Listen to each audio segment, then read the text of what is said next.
responsable. Déjà, tu as 18 ans, on te dit que tu es un homme. On envoyait des gens devenir des chasseurs à 16 ans. On avait des hommes qui devenaient des rois à 20 ans. Déjà, il sait assumer les responsabilités. Mais aujourd'hui, nous avons une génération de bébés. Des gens qui ont 30 ans mais réfléchissent comme des bébés. Des filles qui ont 30 ans qui réfléchissent comme des bébés. Elle ne sait rien faire. Elle ne sait rien faire. Elle sait que porter des habits, se faire belle, se mirer. En dehors de ça, elle ne sait pas comment on parle à un homme, on parle à une femme. Il sait rien mais il veut se marier. Tu veux faire quoi? Ce n'est pas parce que tu as la barbe que tu connais. Ce n'est pas parce que tu as une poitrine que tu connais. Attends grandir et tu feras.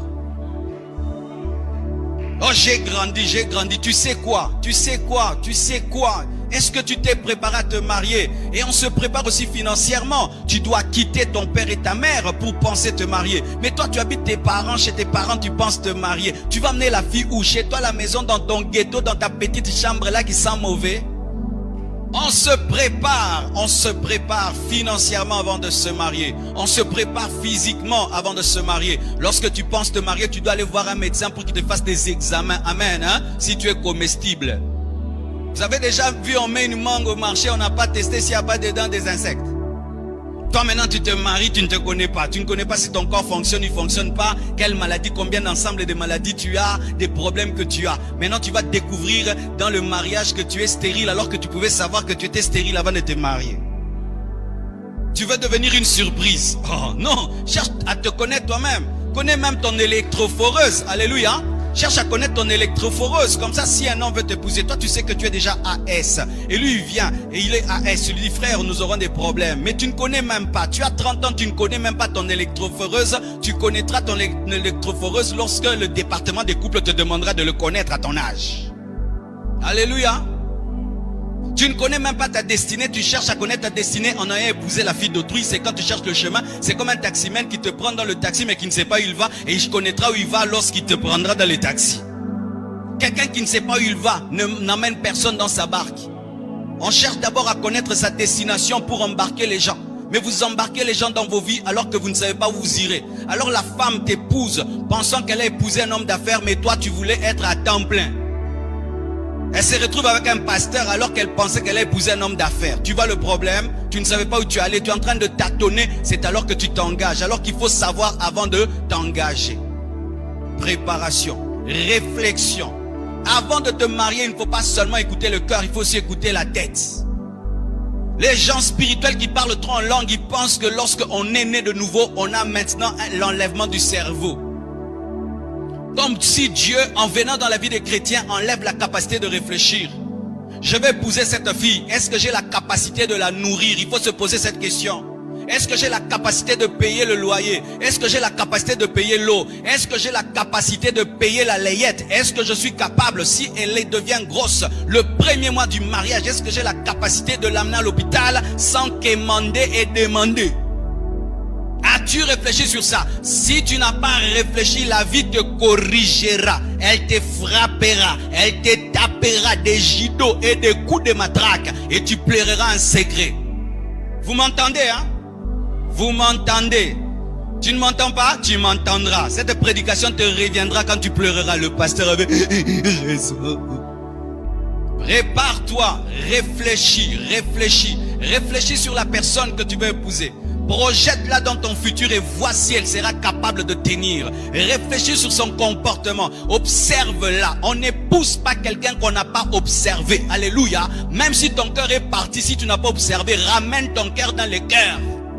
Dis-lui, je ne le connais pas. C'est pourquoi nous les chrétiens ne se marient pas par coup de foudre. On se marie par amour et par observation et prière et réflexion. Le coup de foudre rend aveugle et les aveugles choisissent mal parce qu'ils peuvent penser que c'est du bonbon alors que c'est du savon. Tu peux tomber amoureux d'un piment et l'amour va te faire croire que le piment est sucré. Mais la vie va te révéler que le piment est pimenté mais en retard, tu as épousé le piment pensant que c'était le sucre. Si tu n'as pas observé un homme, une femme, ne l'épouse pas. Ce n'est pas de la blague, amen, hein? Ce n'est pas un jeu, c'est dans les jeux comprendre. Tu prends seulement, le jeu on joue, hein. Quand on joue au Monopoly, tu t'en fous de perdre ou d'échouer parce que ce n'est pas la vraie vie. Mais dans le mariage, les décisions touche la destinée. On ne se marie pas sans avoir observé. Et sans avoir observé pendant longtemps. Longtemps. Moi, j'aime pas ces fiançailles-là d'un mois. D'un mois. En un mois. Dans un mois, d'ailleurs, vous n'allez pas vous rencontrer tous les jours. Et donc, vous allez vous rencontrer. Certains se rencontrent que le samedi. Donc, 4 fois. Vous êtes rencontrés 4 fois et puis vous vous mariez. Tu as épousé qui? Il y a des gens qui sont des champions en hypocrisie. Champions pour cacher leurs défauts. Je vous assure, vous devez savoir qu'il y a des champions pour cacher leurs défauts. Et ils savent que tu es chrétien. Une fois que tu l'as épousé, même si tu vois ses défauts, tu ne peux pas divorcer parce que ces personnes connaissent la parole. Sachez qu'il y a des hypocrites qui savent cacher leurs défauts, leur mauvais cœur, leur tard, toutes ces choses. Et même quand tu es en train de lui parler, moi j'aime pas une femme comme ceci, j'aime pas un homme comme cela, il est en train de cacher, ah il n'aime pas, il n'aime pas, il n'aime pas, il n'aime pas, il n'aime pas. Et pendant 2 mois, il peut jouer à un ange. Et lorsque tu l'épouses, le démon se révèle. Le mariage réclame la préparation, la prière. On ne se marie pas sans avoir prié suffisamment. J'ai lu le livre d'un homme qui s'appelle Zacharias Tanefamoun. Il avait une église, il est mort. Et lui, il avait un principe. Sa fille ne pouvait pas lui présenter un homme sans avoir prié pendant 1 année. 1 année de prière avant de dire à papa, tel veut m'épouser. Vous voyez le sérieux. Mais toi, tu as prié combien de temps pour dire oui? On te demande la main lundi. Et puis tu dis mardi oui. Oh, il faut que je dise oui très vite de peur qu'il puisse aller ailleurs. Tu manques d'assurance. Tu ne connais pas le Dieu de ta destinée. Dans la destinée, celle qui est à toi est à toi. Celui qui est à toi est à toi. Mais ton problème, c'est que tu dis tellement oui vite et tu n'as pas eu le temps de prier pour entendre le nom de Dieu. Et lorsqu'on prie, on prie de manière neutre. Tu ne dois pas être subjectif et tu ne dois pas avoir une position où tu as déjà dit oui dans ton cœur et tu vas vers Dieu pour qu'il te dise s'il a dit oui ou non. Non.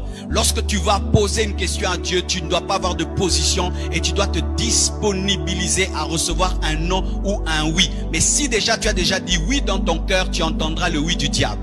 Car sachez que lorsque le diable veut détruire une destinée, il imite la voix de Dieu. Et il te parlera comme s'il est le Saint-Esprit. Et tu vas t'engager pensant que tu as écouté Dieu alors que tu as entendu le diable ou tu as entendu ta propre voix. Faites très attention. Dans le monde des esprits, il y a des esprits qu'on appelle les esprits religieux. Ce sont des esprits qui prophétisent. Ce sont des esprits qui donnent des oracles. Ce sont des esprits qui donnent des visions. Et ils donnent aussi des visions de mariage. Ils donnent aussi des prophéties de mariage. Ils donnent aussi des oracles de mariage. C'est quand tu épouses une personne par prophétie, mais ta vie est détruite après. Tu épouses quelqu'un par une vision, mais ta vie est détruite. Cette vision n'était pas venue de Dieu. Et faites attention, vous qui êtes tout le temps, j'ai vu, j'ai vu, j'ai vu, j'ai vu, j'ai entendu, j'ai entendu, j'ai entendu. Après tout ça, après avoir vu, entendu, tu dois être capable d'observer la personne parce que Dieu ne peut pas te donner une pierre lorsque tu demandes du pain. Alléluia.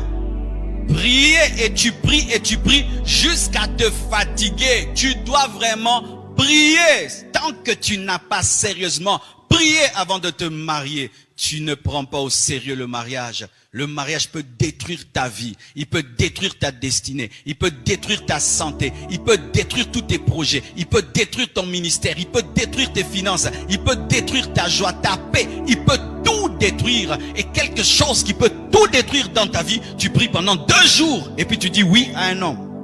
Les sœurs, l'homme qui te demande la main a pris le temps de prier avant de te demander la main. Mais les hommes, lorsqu'ils ont prié pendant longtemps avant de demander la main, lorsqu'ils vont vers les femmes, ils leur donnent que 2 jours ou 1 semaine. Lui, il a eu des mois et des mois pour prier, pour t'observer. Mais lorsqu'il vient vers toi, je te donne 1 semaine. Ça, c'est un égoïste spirituel. Alléluia. Autant il a eu tout le temps. Toi aussi, tu dois avoir tout le temps. Alléluia. Donne-moi tout le temps. Il s'agit d'un engagement sérieux. Alléluia. D'un engagement sérieux. Même des fois pour prendre la décision d'étudier quelque part, la décision de voyager quelque part, les gens prennent 1 mois ou 2 mois pour réfléchir. Mais quand il s'agit du mariage, les gens prennent 2 jours, 3 jours. Vous ne prenez pas au sérieux le mariage. Pourquoi le mariage n'est pas un jeu? Parce qu'il n'est pas accompagné que de joie, mais aussi de peine. Vous devez le savoir, mes frères et sœurs. Chers célibataires, le mariage n'est pas accompagné que de joie. Le mariage est aussi accompagné de peine. Je me souviens quand j'ai épousé mon épouse Blanche, nous avons quitté l'hôtel et après l'hôtel, nous rentrons à la maison. Elle tombe gravement malade. La même nuit, je l'amène à l'hôpital. Donc, j'ai quitté la lune de miel directement. Je suis allé à l'hôpital. J'étais au chevet de ma femme. Donc, à peine marié, je me retrouvais à l'hôpital avec ma femme. C'était quoi? Il y a eu des temps de joie, il y a aussi des temps de peine. Donc, Dieu voulait déjà m'équilibrer dès le départ que dans le mariage, il y aura des joies, il y aura des peines. Un enfant naît, quand il naît, on vous dit qu'il est malade. Et vous devez être là pendant 1 mois. Vous allez à l'hôpital. Docteur, comment ça va? Docteur, comment ça va? Docteur, comment ça va? Docteur, comment ça va? Docteur, comment ça va? Et ta femme est enceinte. Le jour, elle doit accoucher. Et puis, on vient te dire, il faut la césarienne. Et c'est toi qui dois décider qu'il faut une césarienne. Ça, c'est aussi les peines du mariage. Vous qui regardez que des films avec des violons, avec des pianos. Oh, il y a aussi l'accouchement. L'accouchement, on nous amène les bébés ici. On va bénir le bébé. Si on vous raconte l'histoire de la naissance, comment l'homme est en train de faire les 100 pas dans le couloir de l'hôpital. Tu attends. Certaines femmes, elles vont à l'hôpital 2 jours, 3 jours, elles n'accouchent pas. Dave, toi-même, tu sais. Elles n'accouchent pas. Et tu te sens comme responsable. Tu ne dors pas. Il n'y a même pas moyen de rentrer à la maison. Et tu dors sur une chaise en attendant qu'elle accouche. Et les médecins viennent tout le temps te demander, donne ceci, donne cela, donne ceci, donne cela. Et des fois, certains, ils sont arrivés, on lui dit, entre la mère et l'enfant, tu dois choisir qui doit vivre.